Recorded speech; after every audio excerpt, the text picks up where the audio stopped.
And I know ahead of time there was some of us that were like really nervous, but I swear I love this team. They all pull together. There is no I's or me's. It's all one big team.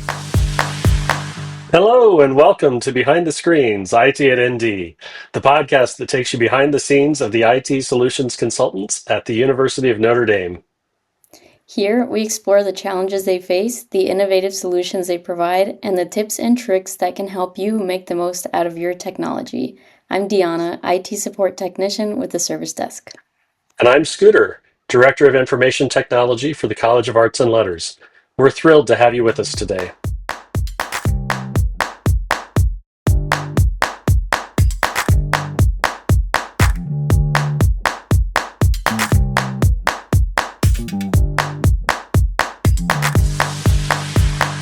One, two, three. Today, we're recapping the back to school season, one of the busiest and most exciting times of the year for our IT teams. Joining us, we've got Scott Lamb, IT Support Associate from the Service Desk, and Dylan Rankin, AV Endpoint Technician from the Audio, Video, and Endpoint Engineering team.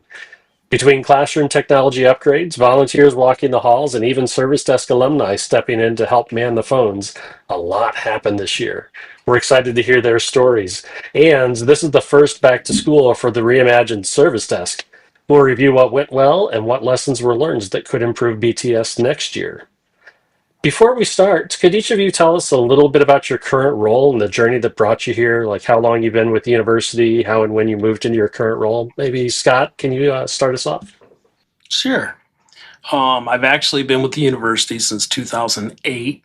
I've spent the whole time here. It was the help desk. Now it's the service desk as we're reimagining it.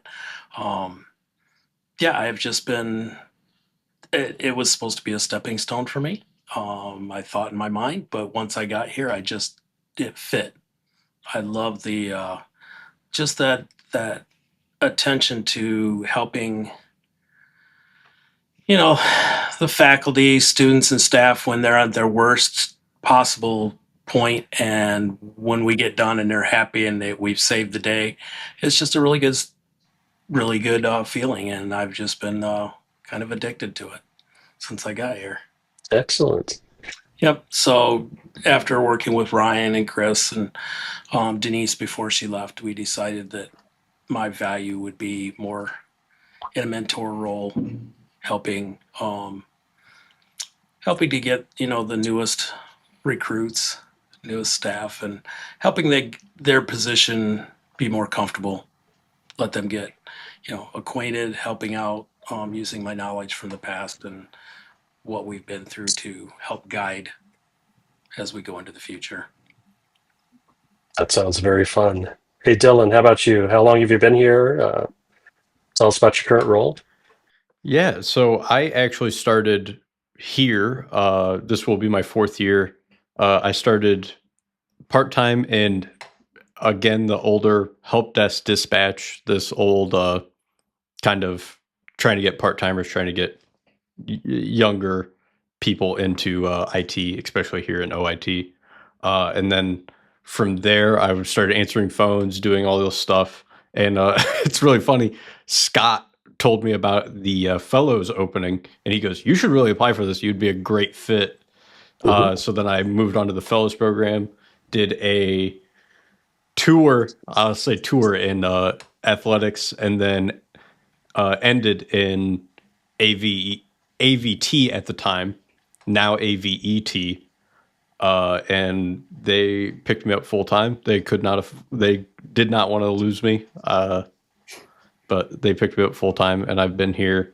Mostly what I handle day to day now is not just classroom, but also working with groups like Service Desk. I am one of the Service Desk alum from forever ago, and working with other groups on campus, as well as working with the team within the team. AVET is actually our endpoint engineering team and our AV team at this combined into one. Yeah, the question's always, where's Dylan? Where's Dylan? I'm a very busy guy. Yeah. But he does have a radio, so we can reach him. Yes, this is true. He probably hates it, but we do. It's always nice hearing from you guys. Most of the time, I'm just up there in your office anyway, so Yeah. you don't have to radio far. Okay. So let's move on to some cool metrics about this year's back to school. The most notable fact is that the first day of classes last year was August 27th, 2024, and we received a total of 181 incidents. And this last Monday, we touched 302 incidents. Oh Uh, wow, like yeah, 50% more. yeah, a huge Crazy. increase. 130 plus calls were taken on Monday with an average of 10 seconds as wait time. On Tuesday, it was over 100 calls with a 6-second average wait time, Wow, which, 10 and 6 seconds. Those sound incredibly good. I mean, is that normal for our service desk, or were you guys just really rocking it those couple of days? I mean, I'm a little biased, and so is Scott, but a little bit of both, Yeah. like as So soon as you in the get the, past, in the history, it's been up and down through the years. Those are extremely good numbers. I will say my coworkers and cohort over the years have done their best to keep them numbers low, but this year it felt just a little bit uh, smoother. Yeah. I think part of what we did was um, by moving our full-time staff and having them concentrate on calls and then get our volunteers to do more of the stuff that's I don't want to say easier, but um, more adaptable Mhm. to their environment. So I think that was a large part of it, is having the full-time staff on the phones Well, those doing are what they do incredible best. numbers. So kudos to you and your entire team. Those are incredible numbers. yeah. There were also 253 individual classes with OIT staff supporting Zoom rooms between Monday and Tuesday. Scott, I don't know if, or Scott or Dylan, if you want to mention a brief mention of the hall walkers and how they helped with that. Well, I can talk about the hall walkers. I helped train them this year. I helped train them last year as well. But they are like such a great positive interaction between not just like OIT and the professors and the TAs using the rooms, but also within like service desk and the greater OIT, because there are like AV EP level people like Tom Marentet, Dan Skenzel. Like these are the people signing up to do these hall walkings, and it's really just great to get to engage with them and get to see them on boots on the ground kicking it with us, and it's like a fun thing to do. It's also just like it's nice to I'm a big people person, so it's always nice to get out there and get talking and just really getting feedback from professors, and it's a great uh, service that we provide, and I look forward to it. Every back to school, I'm always like, "Ooh, I get to train the hall walkers this year," and it's a great time.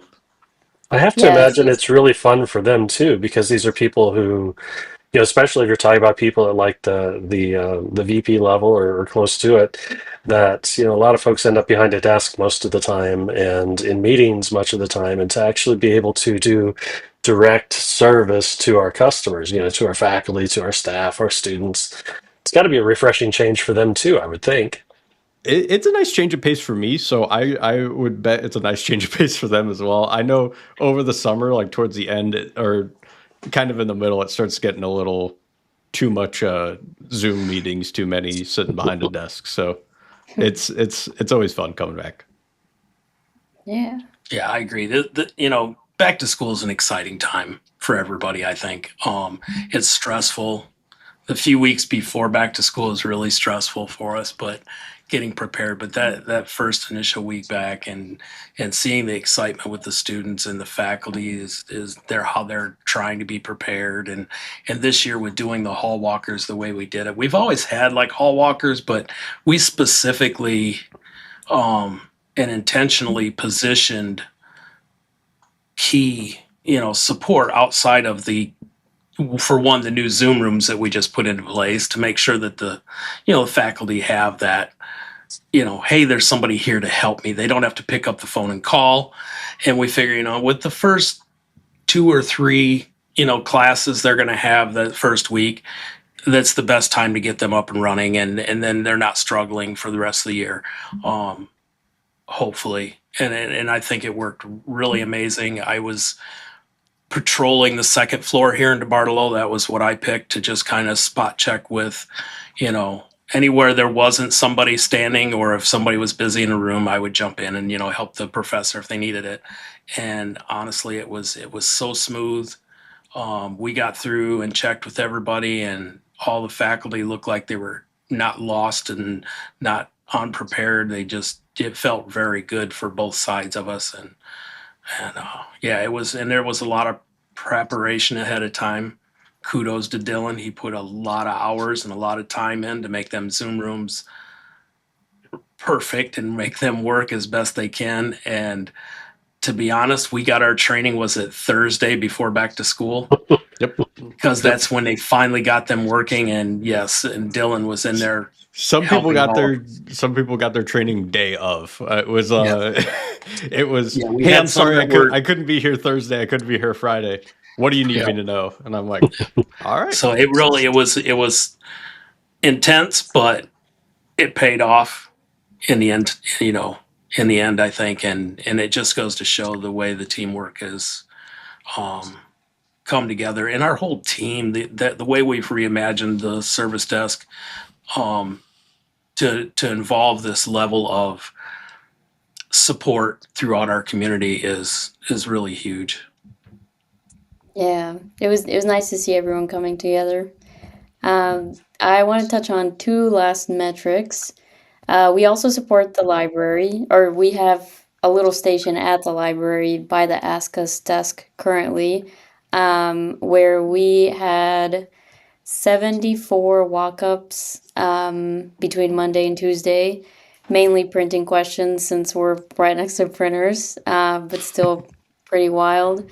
And then 67% of incidents were resolved by the service desk between Monday and Tuesday, which is a pretty awesome number. That is another fabulous stat. I mean, That's a combining that really 67% resolution rate with those 6 and 10 second wait times, I mean, those are yeah. all just wonderful. Can't applaud that enough. And Yeah. I found one advantage with the library support that we had, not just because we were there and they wouldn't have to walk all the way over to our session, but speaking with a lot of the grad students, or the um, students other than the new incoming freshmen, the students that have already been here, that a lot of them didn't realize they didn't have to use the mobile print option to send it up to the cloud and come down and print. They can actually print using the print drivers from their laptops. So we did a lot of installing print drivers there that day, and I think that's going to help the students over the course of the year, that they're not waiting on their print jobs, because there's a huge delay when you send a print job up through the mobile service and it comes down. It's really not as efficient as we would like it, but there's nothing we can do to change that. Whereas if you print with the print drivers, and I think we caught a lot of that having that station on the first floor this year. We did have one last year on the second floor, but it did not get as much attention. I don't think people caught it as much that we were there, and I think being back on the first floor is going to help. Yeah. Well, as you know, students talk. So if a handful of them have got it figured out, that's a bunch of concentric circles. They're going to tell their friends who will tell their friends, and eventually that's maybe a problem that'll solve itself. Yeah. That was actually Hopefully. my sitting in the library was actually one of my first jobs as a part of service desk forever ago. It was fun to see that Nice still going. place. Yeah. Back in the old days, huh, Dylan? Yep. The old days of 3 years ago. Yeah. Because I got stories. All right. So, how do you guys think that this year's back to school compared to previous school back to schools? Scott, why don't you go ahead? So it's a hard conversation because of the changes we've made in our service, reimagining the service desk.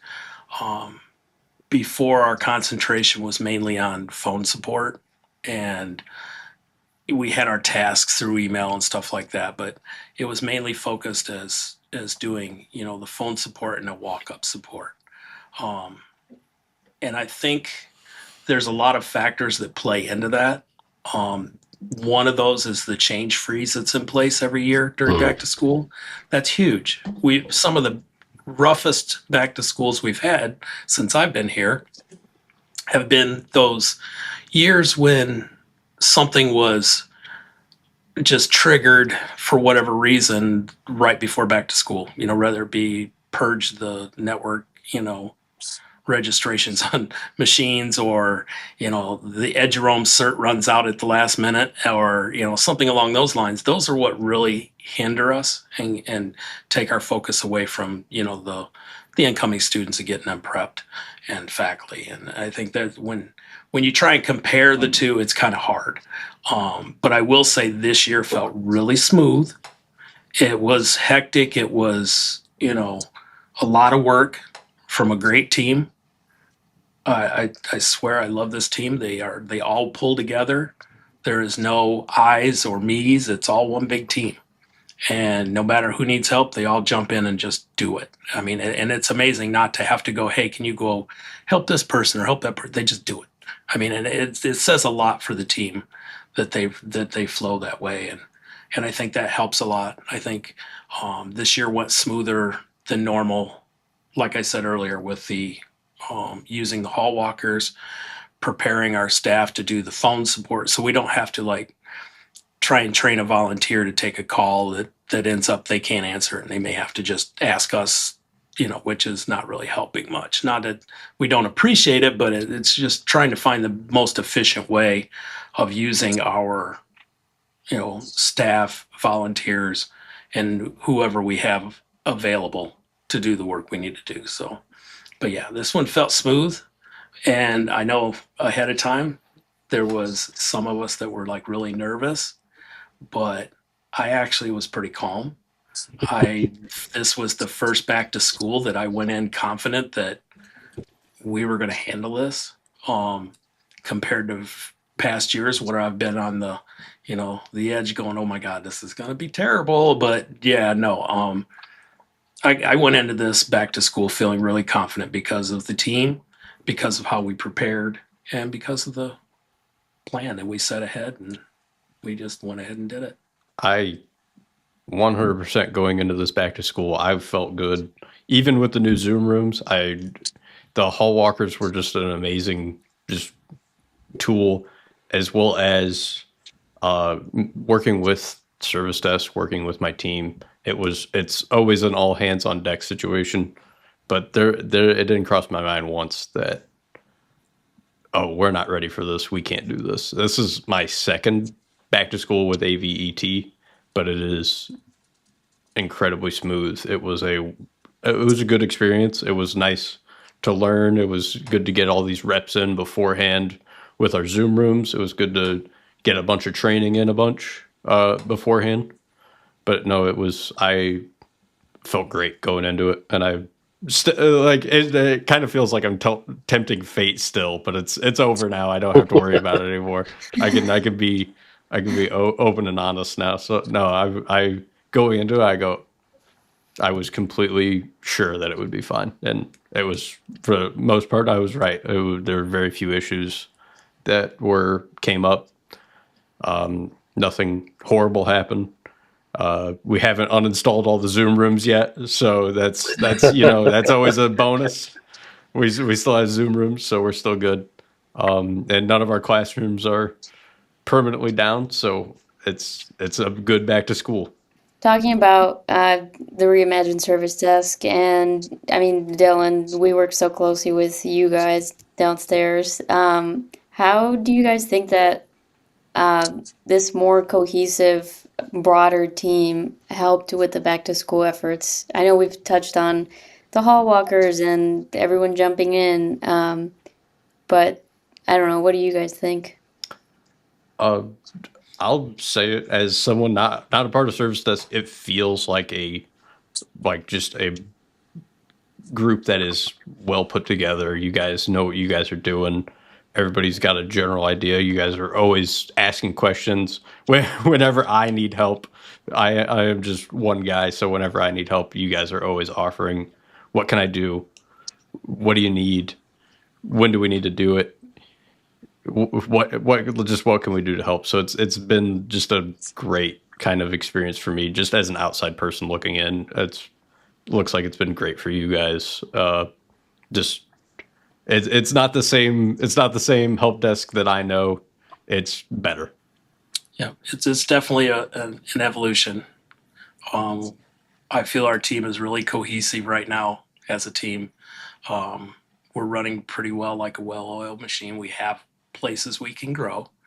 Um, we're still, in the early stages of what we're imagining to do, where we're, the volume of work we're trying to handle.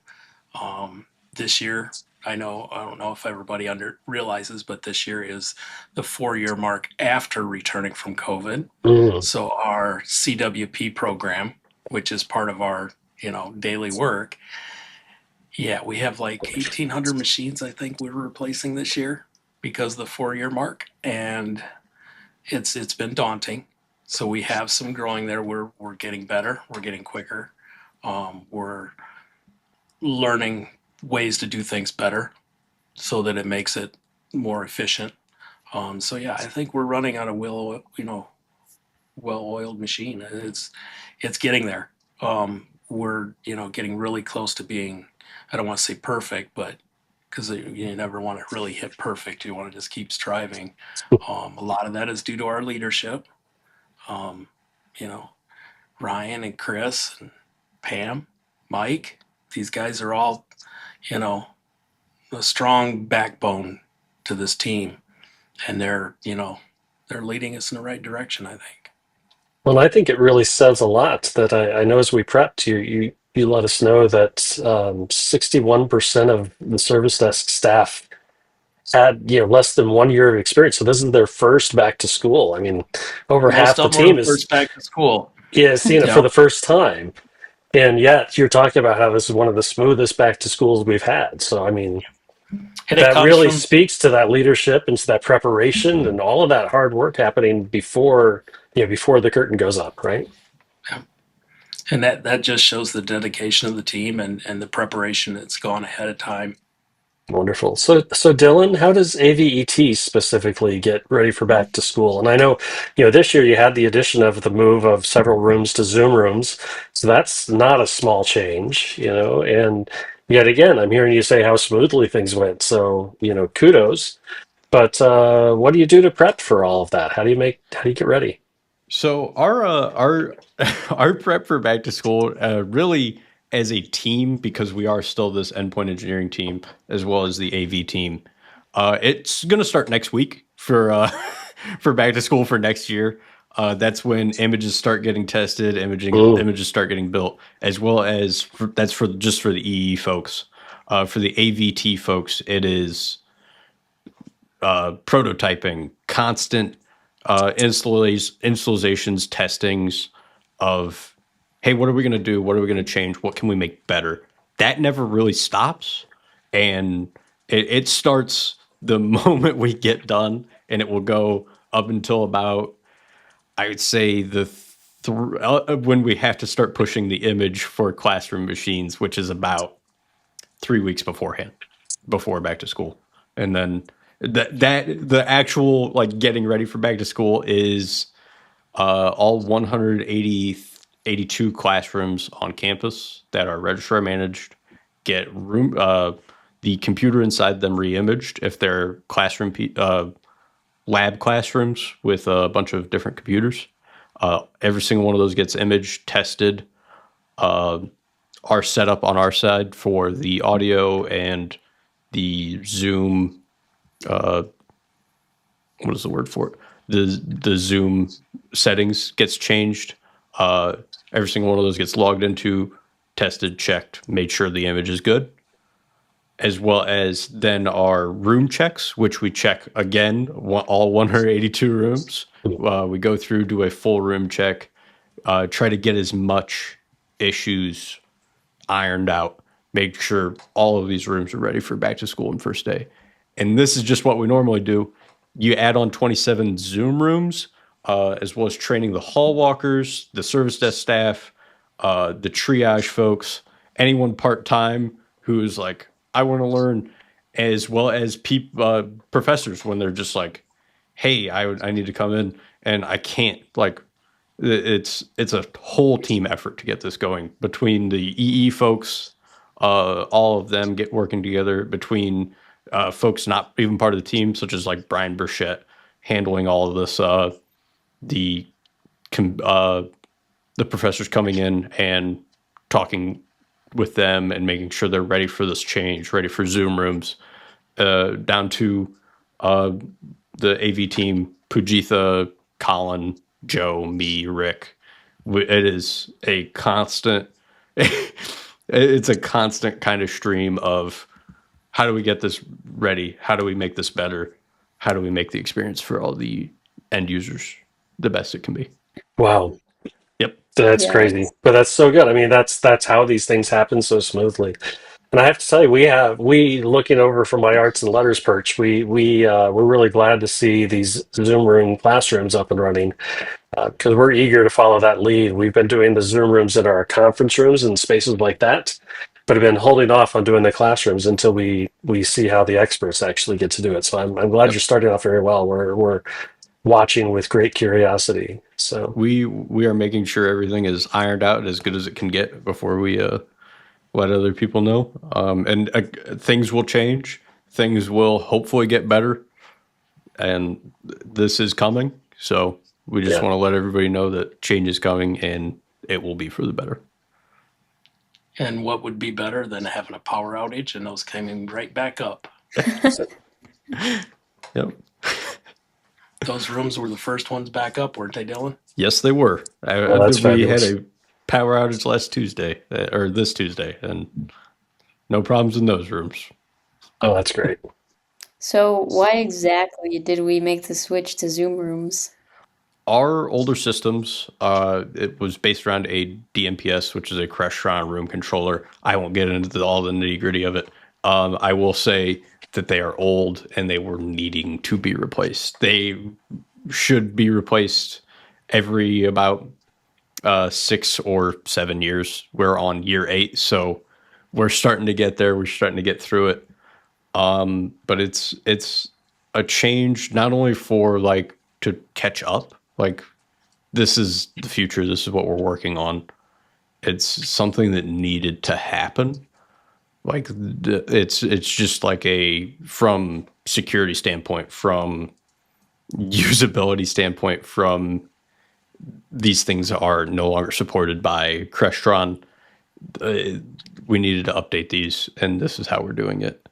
And we wanted to start in not low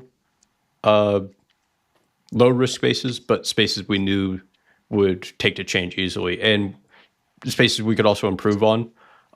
Something we work with all the time is with disabilities and people being hearing disabled or visually disabled and not being able to hear clearly in the rooms. In all these classrooms that are over 30 seats, we have installed voice amplification. So microphones that are pickup, you use them, they work. There's nothing anyone needs to fiddle with. We've also EQ'd a bunch of our sound spaces, not in just our Zoom rooms, but as well as our other spaces on campus that use voice amplification. Sounds like it was a good move to make then. Yeah. Okay, so now we're gonna focus a little bit on each team kind of separately. Scott, what were the Yeah. most common types of calls or tickets that you saw during the first weeks? Like I mentioned earlier, printing is always one of the top calls along with our, the identity stuff, when you're talking, Okta, you have people that come in with new devices. They've set up their, stuff, they're from a different country or something. And they set up all their stuff and they come here and they have to get new SIM cards for their phones. And so, you have a lot of calls like that. Wireless connecting, edge roam, that's the normal, we really need to rerun the edge roam utility often, like at least every semester, to catch all of the not just the certifications or cert updates, but the to get just all the settings refreshed because you never know where you've been connected. Maybe, Google has decided to take over your, DNS, and now you have this 8.8.8.8 thing in their DNS, and now you can't print or you can't connect to your, you know, drives and stuff that you want to connect to because it's taking you off campus through this DNS setting. So it's always good to run that for have us check it out. Um, but yeah, wireless connectivity, making sure we're with this wireless first project that we've been, trying to get through. It's important that we keep ahead of things. This year we had the ND guest actually went into a secure type of configuration. So there was a lot of devices that didn't understand how to work in that environment. It's still, you don't have to use a login to get into it, but there in the background, there's security going on. And it's been implemented on our ND guest, wireless systems. And so there were things like TVs and stuff that, we had to try and manually configure and get through for, some of the students and that. But yeah, all in all, it went pretty well. One complaint I seem to get a lot from the professors, from just talking with them in the halls, talking with them. I sat in one of the back to school events that we had on campus over in Jordan Hall. I sat there and talked to professors and stuff as faculty as they come through. And one thing that overall that I heard mentioned was and they don't call it Zap calendar um, invitations, but what it essentially is it takes the registrar classrooms and would set up the Zoom invites ahead of time for all the classrooms for the professors. They didn't do that this year. They didn't think it was, maybe it was an effort that wasn't being used. But it seems we had quite a few professors that were missing it. They were really asking a lot about it, and so we would have to walk them through, creating their, how to create their Zoom events for their, calendar and their classrooms and that to get them going, which is not a huge lift, but it's change. I don't think we had many classroom calls other than, because like I said, we were already in the hallways patrolling, making sure that they were up and running beforehand. I think that helped a lot with the call volume. So we weren't receiving those, hey, how do I do this? Can someone come show me calls um, at the beginning of each class? So I think that was a huge improvement. I remember last back to school, it was still like the help desk plus idea. Now it's like service desk alumni kind of thing. Yes. How did having this alumni help on the phones this year? Are there any fun stories reconnecting with them? I know we had Um, Caitlin Barber and Jean Pollock yeah. and Dylan. I didn't get to interact with them because I was, busy doing other things. I wish I could have, but both of them are wonderful. Normally we would have Colin too, but Colin, he was just too busy. He couldn't free up his time, which is understandable. He's got huge projects, but we've always tried to pull in the alumni over the years because they are it's like riding a bike, once you get back on, just have to try a little bit and then you can do it. And they just fit right in. And I think Caitlin was actually out on the West Coast. Yeah, She was California. she was joining remotely, which, we actually have Sarah works remote as well. And so that it just shows we have the ability to work from everywhere, you know, and support from anywhere as long as we can get to the internet. And we learned that during COVID. To me, it's always made me proud that we always shoot for like 80% of closed incidents at the service desk. Every contact we try and close, close to 80% or more. And we've always hit in the high 70s.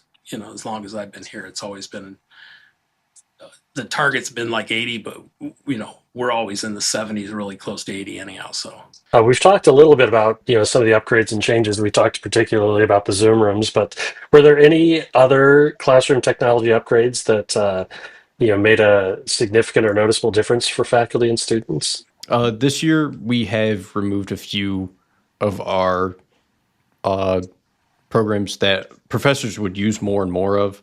Things like Google Drive. There's certain programs that they have to ask to be installed, and those always kind of slip through the cracks. But we will get them installed on the computers that need to be installed. But something we've done away with is Google Drive coming pre-installed on all of our classroom computers.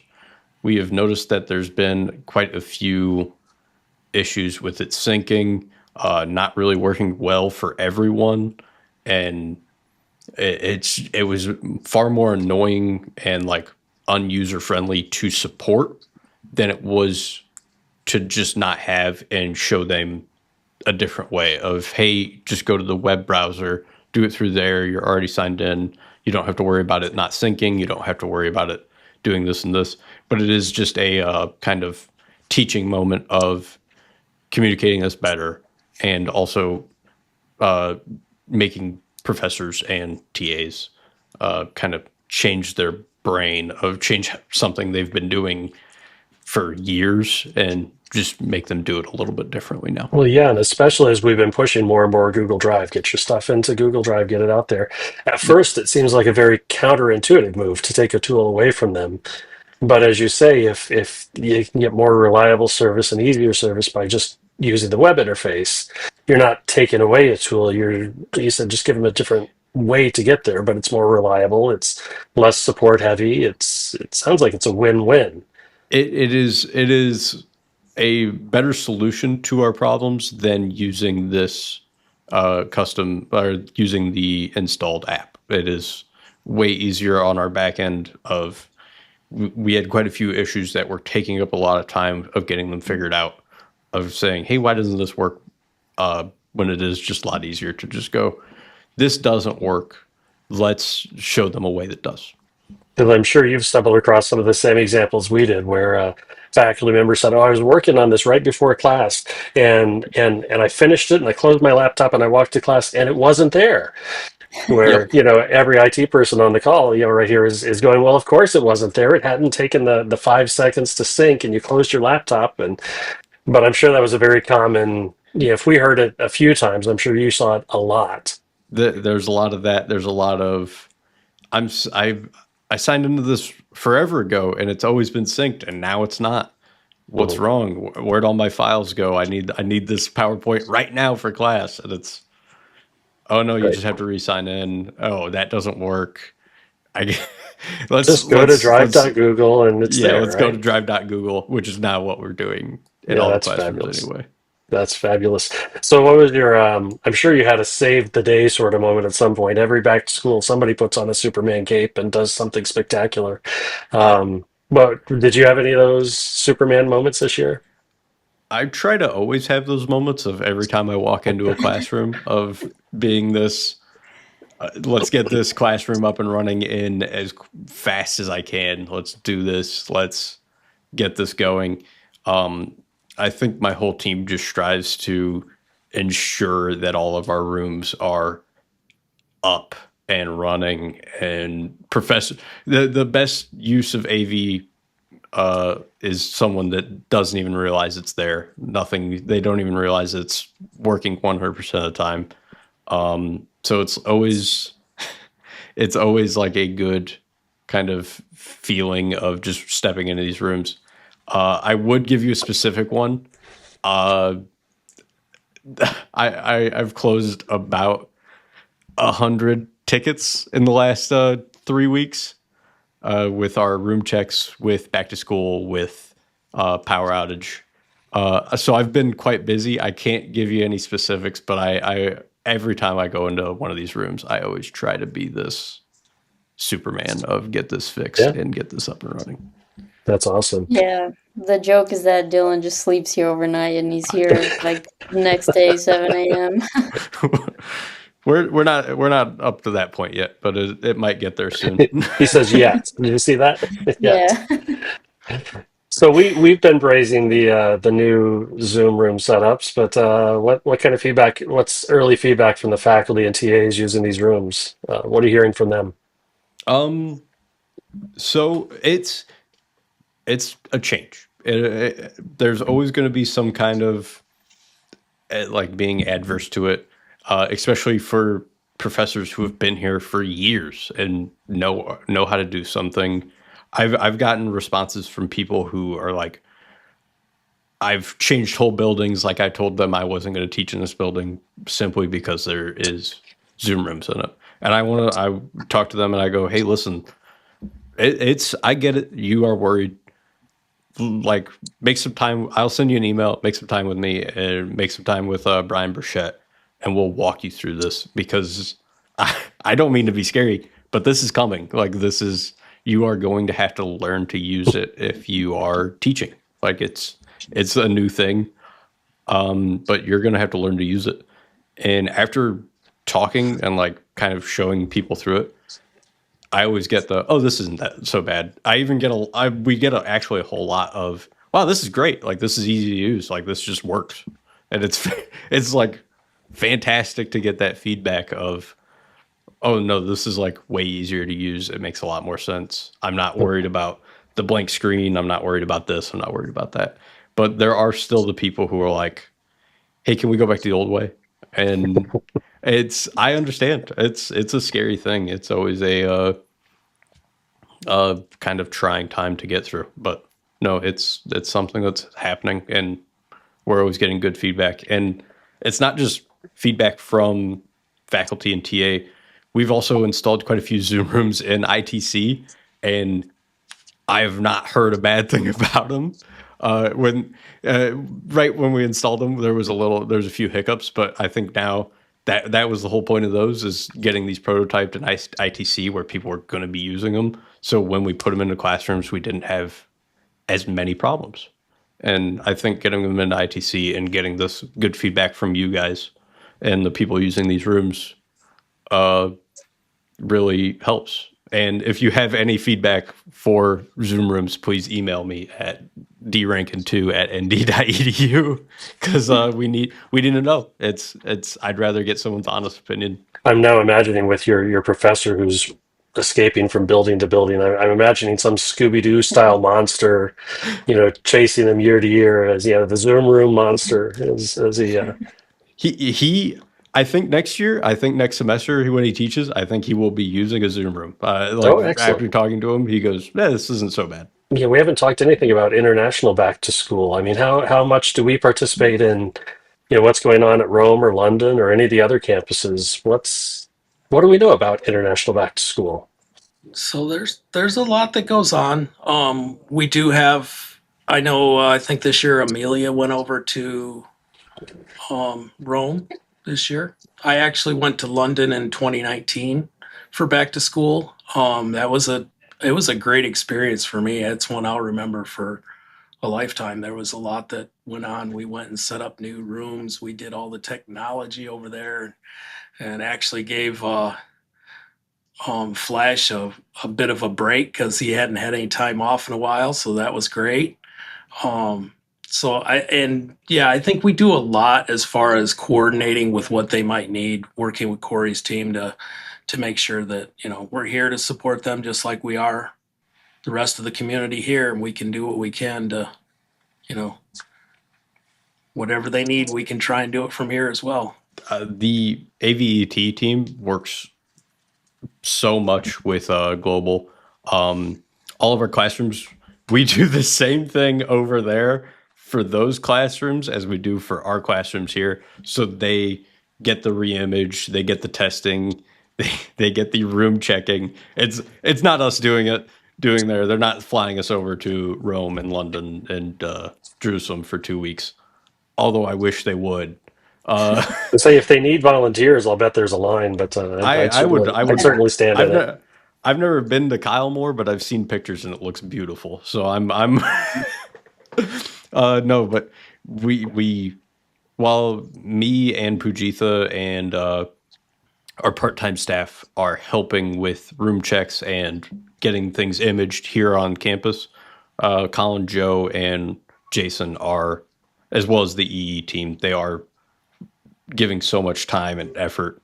Like literally like 8 a.m. calls because of the time difference of they're coming in and the first thing they're doing is let's work on Kylemore, let's work on Rome, let's work on Dublin, let's work on London. It's an extreme amount of work, and it's kind of amazing how much we're able to help them all the way from here to get these classrooms up and running for them. So, what did you guys learn from this year's back to school rush that you would like to carry forward to the next back to schools? Most importantly to me is the way we did the hall walkers. Having somebody before the class sitting outside the rooms, and we divided it up for each person to have like 3 rooms, each of us, with all our hall walkers. It would have been great if we had enough hall walkers to, hit every room, but that's kind of a daunting task. But I think just the way that worked was so well received by the faculty too, because we didn't really intrude, but we were outside there in the rooms and we could see if someone, like just, raise their hand, say, hey, can you help me with this? Or just look puzzled. We could just stick our head in and say, hey, need some help with the technology. And I think it not only gave a sense of um, professionalism, I guess, and how well we care about the faculty and staff to just be able to be there. And, we know how stressed it can be the first day, or first couple of classes. And I think that hall walker was definitely something we would want to continue. He kind of stole my answer, so I'm kind of mad about that. But no, the hall walkers, like this is they were such a great like idea of getting them set up outside of these specific classrooms. It really freed. I know it freed me and Pujitha up in order to take some of these more advanced calls in some of the other rooms of, hey, this projector's not turning on. Hey, this person needs help, as well as our triage staff and some of our part-time staff to go out to and help the other classes instead of solely being like just we're here in DeBartolo, like walking around. It kind of gave us more time to focus on bigger issues as well as help a greater number of people. Dylan, what about some advice for these Zoom rooms?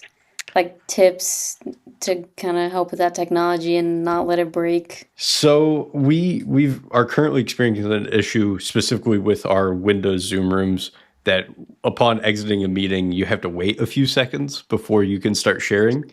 We've been told by Zoom that there's a fix coming. We're not happy with the timeline of when that fix is going to be back. So we're going to see if we can get that sped up a little bit. But hopefully that won't even be an issue anymore. It's really just this of people not shutting down the Zoom meeting or their share before they leave. And then it's just on the whole time. And then the next person comes in and goes, oh, end meeting. And then hits start and it gets hung up. But it should be fixed. It's an issue I can fix remotely. It takes 2 seconds. And I think all of you now should be able to do it as well in the service desk. So it's a Zoom bug that we are working to squash. With all of the love and kudos you're giving to your hall workers that both of you are giving, hopefully, if nothing else, will make it more attractive and more appealing for even more people to volunteer for you next year. Because it sounds like it's a great time. And I know I looked at that invitation and I desperately wish that I could have been able to come out and do it. So I'm gonna look next year and hope that I can do it. We encourage some of my team to go out and do it, and we'll see. Sounds like it could be very, very fun. I was just gonna say it gives everyone a good time to get to know us. um, that moment, because we are separate from the ITC. So, most of those folks don't get to meet us on a daily basis, because we're not wandering around the ITC and stuff. But Also, beyond just our hall walkers, our part-time on-call temp staff is just fantastic. Uh, we kind of share them between the two, between service desk and AVT. We have a few we share, but all of them are just fantastic to work with, and they are also super helpful and always looking for more work and how do I get better? What should I do? Hey, train me on this. Like they are asking me all the time. We want to learn how the rooms work. We want to learn how the rooms work. But it's just nice working with them. It's a fantastic time. Love it. There's just so many people that you guys are shouting out to right now. It's wonderful to hear. Is there, have we missed anybody in your list of kudos, your list of shout outs? I can shout out my whole team. I don't know how many people know how many we have working in AVET, but there should be about 11 of us total. Jason, Colin, Joe, Rick, Pujitha. Pujitha was also another former fellow who Mhm. joined after the program. Luli, Isaac, Roger, Clarence, Clarence, Bruce. and Bruce. There we go. I didn't forget Bruce. He's unforgettable. True enough. Also, the teaching and learning technologies team, they helped us out a whole lot with all those Canvas questions, and it was very helpful. We have a Slack channel with them, so that was pretty quick communication. Really helped out. As well as Brian Burchett, he was also helping to train the new users coming into the Zoom rooms as well. Excellent. yep, I ran into Brian quite a few times in the hallway. He's a busy guy. He was right in there, the trenches with us. Also want to make a shout out to Crystal and her team for the help with Adobe. As we know, Adobe is always a fun time, and they were always there to help. It's really nice having somebody take the reins and especially going into back to school to help us answer the questions that the staff and faculty are asking about. And we're not sure what those answers are yet because stuff is still up in the air. And yeah, it was nice having them at, like was mentioned, the Slack channel is huge. We communicate with them. We communicate with IAM. We communicate with InfoSec. If there's anything going on, it's right there right now. We don't have to wait. We don't have to place calls. It's like a very uh, cohesive way of communicating between the teams. That's really an advantage to us that makes our job so much easier. Just be able to, we have a Canvas question, we can go into the TLT team and say, hey, have you seen this? And then, a minute later, we've got the whole answer and we don't have to call the customer back. We're actually fixing whatever's going on live. Just makes it so much more convenient. And I really don't want to go through naming because I'd be afraid I'd forget anybody. I've got an amazing team. I've said that. We've got great leaders. I know I do shout out to Pam every year because Pam is it's hard to explain how much work she does going into back to school that no one sees. And there's just an amazing amount of work that she goes through and prepping and making sure we're prepared and making sure everyone has, we have food for, so we don't have to worry about running off and trying to find food for break times and lunch times. And she's always amazing at it. So I got to throw a shout out for her, but I don't want to forget the rest of the team or any one person on the team, but my whole team every one of the team is amazing and they all work together. And it really is. It is a pleasure to be a part of this team and do anything I can help to make them, strive for what they need. It's just amazing. So I can't, like I said, there isn't one person on this team that I couldn't imagine going without. I mean, we need them all. I will second that. You guys are incredible to work with. Thank you so much for being here. Hey, you too. Absolutely. Hey, Deanna, what time is it? It's time for Consultant Quirks, where we ask our guests a few fun rapid fire questions. All right, Scott, if you could have dinner with any person, real or fictional, living or dead, who would it be and why? That one's an easy one for me. It would be my wife, my late wife. I lost her in 2009. Oh, But I would just love to have dinner with her just one more time. Would be very fulfilling for me at this point in my life. Um, but yeah, that would be my first choice out of everybody. that is an That's excellent beautiful. choice, of course. Definitely. What is the last TV show you binge watched? This may seem a little creepy. Dexter. I actually was preparing for the newest version of Dexter that came out. And if you don't know, he's a serial killer that kills other serial killers. So it's kind of deep. But yeah, I went through and binge watched that to prepare for the newest upcoming season because I hadn't seen it in years. So yeah. Nice. What about if you could eat one food for the rest of your life, what would that be? Oh, that's easy too. Hands down, seafood.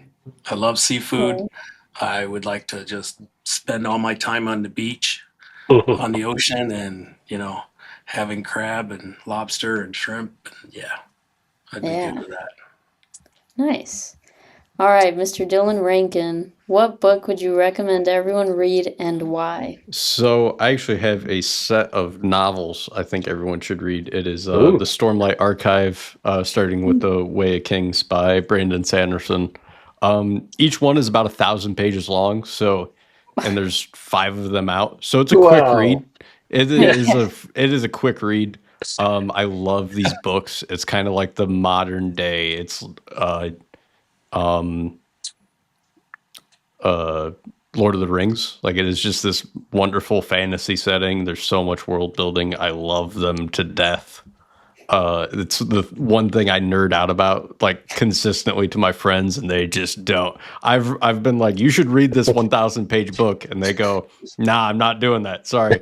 It's rough, but I love it to death. I think everyone should read that book. I think they're fantastic. So, to all our viewers out there, we're on a 2 week cadence. So, if you want to catch up before the next show, you've Yeah, got 2 weeks to read 5,000 pages. Thank you, Dylan. yeah. Start now. What about if you were not in IT, what job would you have? Art teacher. I Art don't Oh, have to teacher. think that's about it. surprising. I would be a high school art teacher. Probably one of the most important teachers in my life was my ceramics teacher in high school. He was just a great guy. He was fantastic to work with, and I've always wanted to be this kind of the same person of doing this art and doing more things like that. And it's something I still do ceramics in my free time all the time Oh, wonderful. and things Nice. like that. So it's just something I've always liked doing. And I've said this so many times, but Dylan is like, you never know what you're gonna get. He's like a box of chocolates. He brought ingots of like copper, lead, and whatever else into the office, just laid them there. Oh, copper, lead, and brass. There's still. I should take those home. Yeah, Especially, they're especially the still there. plutonium. Yeah, exactly. Yeah. Don't leave the plutonium laying around. No, no, no. That was a fun thing me and my dad did together. Is we melted about 200 car batteries worth of lead down a long time ago. No, but it's just a fun thing we used to do is melt things in our backyard. Oh, boy. Box of chocolates. Speaking of that, what is the last TV show you binge watched? So this is really funny. The last TV show I binge watched was Dexter. Oh, Did you okay. guys like collaborate on this? I mean, No, No. not at all. okay. It was between Dexter and House, and I bought the like blue the collection of both, and I just watched Dexter first, and tomorrow it will probably be House. That will be the thing I'd watch over the weekend is 8 seasons of House. Well, I Wow. guess I better cue that up next. It's a Yeah. good watch. Read Way of Kings, watch House. That's Okay. let's do them at the same time. Boy, it's a heavy assignment. All right, you guys ready for a little bit more fun with the Did You Know Tech Edition? Yes. Bring it. All right, just to recap, this is where we uncover surprising tech facts and handy shortcuts that you may never know you needed to know. And I'm quizzing both the guest and the host today, and we will find out if they are tech savvy or they need a little bit more screen time. Just to recap a little bit, currently the score, Scooter, you're sitting at 5, you're in the lead. Woo. Deanna, you have 2 as a host, and I know you keep telling me to include that 1 as your guest, but Yeah. it goes to the guest total.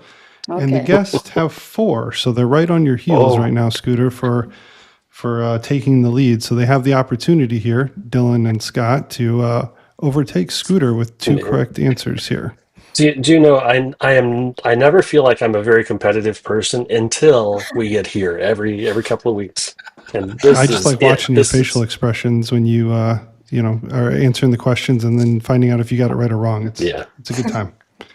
I So- don't have my button to buzzer. Well, I know. It's not I didn't like get to Jeopardy. study beforehand. just put you at a so- disadvantage, and that's we're sorry. I'll read the question and I'll go around the room. You'll lock in your answers and then I will reveal the correct answer and we'll see who comes out on top. Are you guys ready? Yes. Yeah. All right. We are a Google campus here at Notre Dame, so we are going to be talking a little bit about Google itself. What was the original name of the search engine we now know as Google? Was it A, web crawler, B, backrub, C, page ranker, or D, infoseek? The original name to the search engine known as Google. Can you run through them again, or do you got them written down? Yep. It is A, web crawler, B, backrub, C, page ranker, or D, infoseek.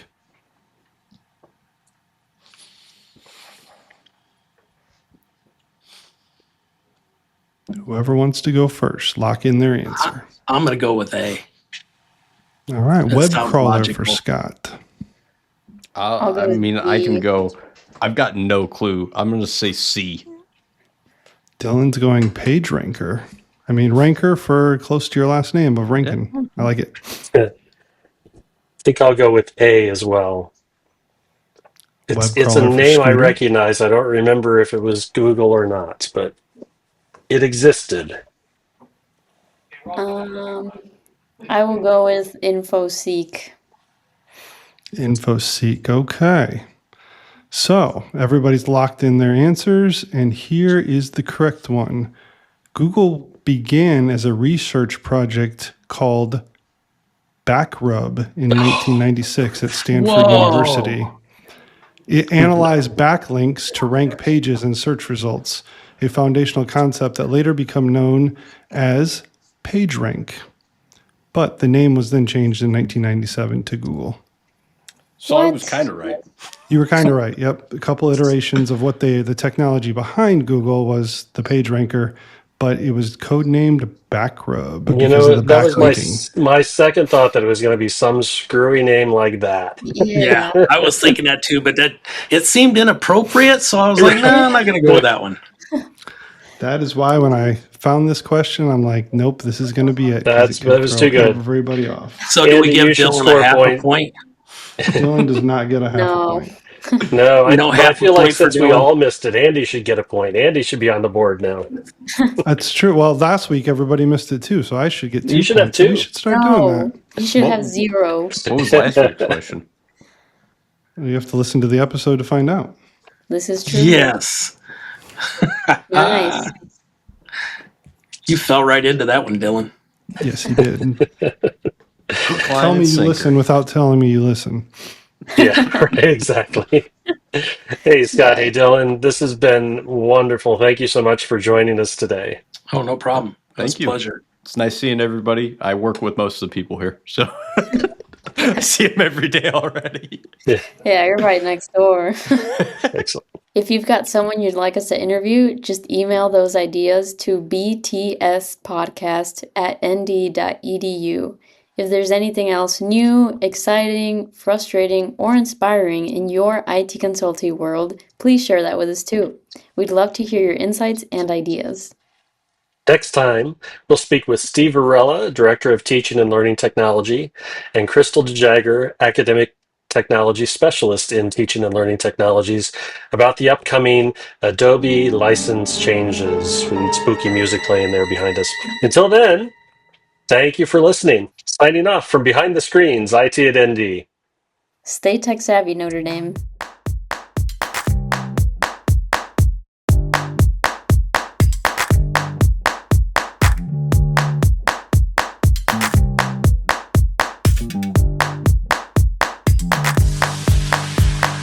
One, two, three, four.